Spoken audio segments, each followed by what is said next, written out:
in part it's often a protest against the hegemony of empire.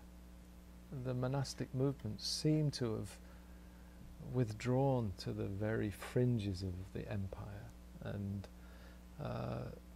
have said there is a different way of living, a living against the flow, a living against the grain of the world's empires.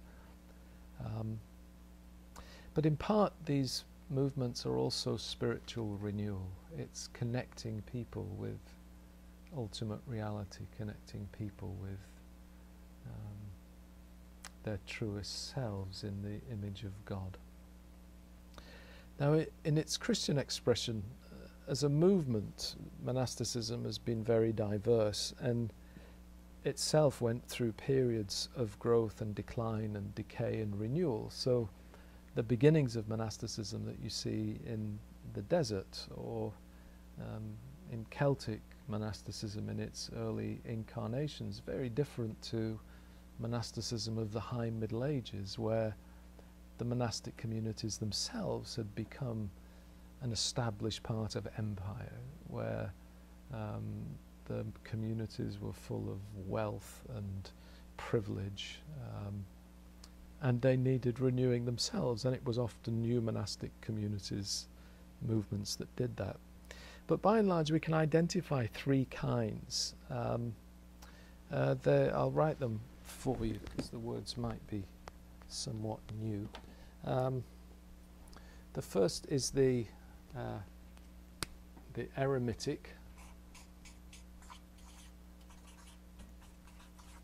Second is the cenobitic. And the third is the mendicant. And I'll explain those three different ways of thinking about monasticism, though the third one they sometimes say is not truly monasticism, but that's a debate for scholars to have. I don't think it need concern us. Monasticism began in its Christian expression toward the end of the 3rd century in the Common Era. The word monasticism comes from the word monos, which means alone.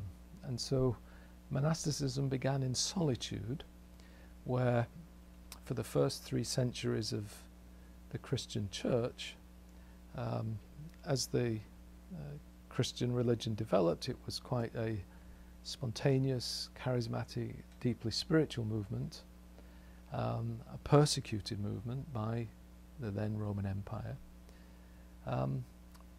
By the end of the 3rd century,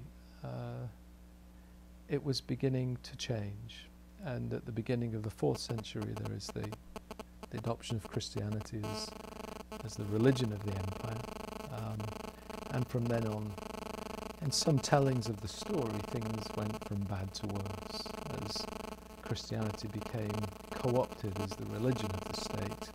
And when a religion becomes the religion of the state, then it immediately has to change its character, because from being a minority, often persecuted group that stood in protest against what the empire stands for, it then has to become the legitimation of the violence of the empire, for instance. So it's only after the first 3 centuries that you begin to get the notion of, for instance, a just war.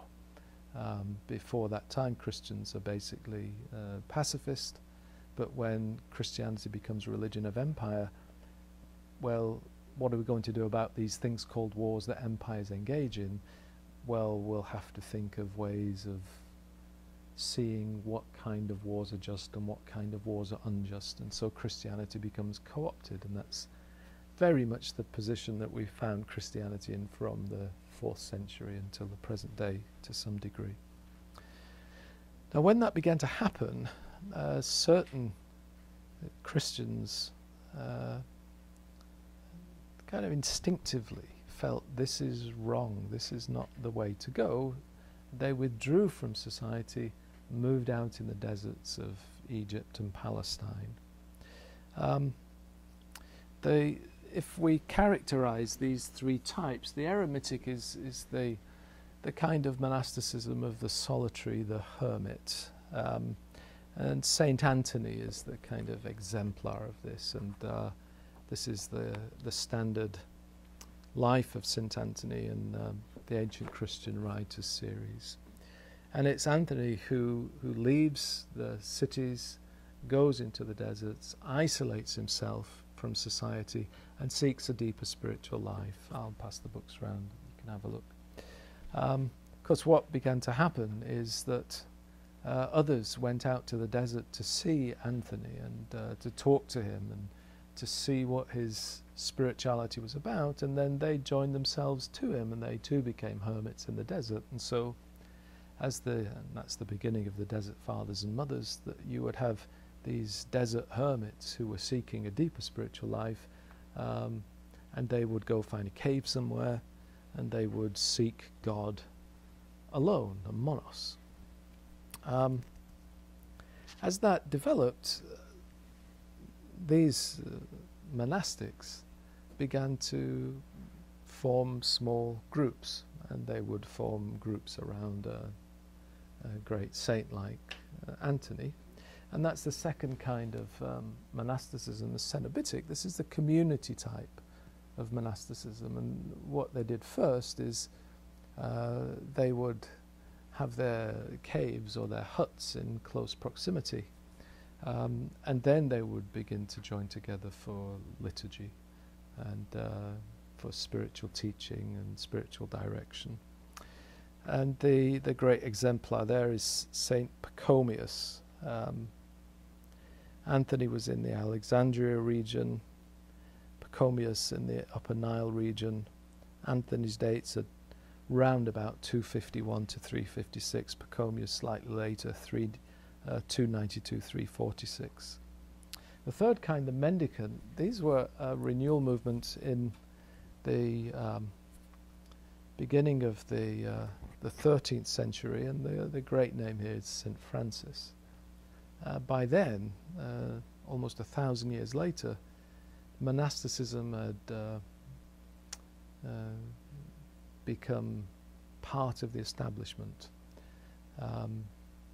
And so St. Francis, St. Dominic leave traditional monastic ways, and they, instead of being enclosed monasteries, they literally go out into the streets. And mendicant means begging. They were the begging orders. They refused to have any property, and they go out and they start to spread their message and to care for the poor.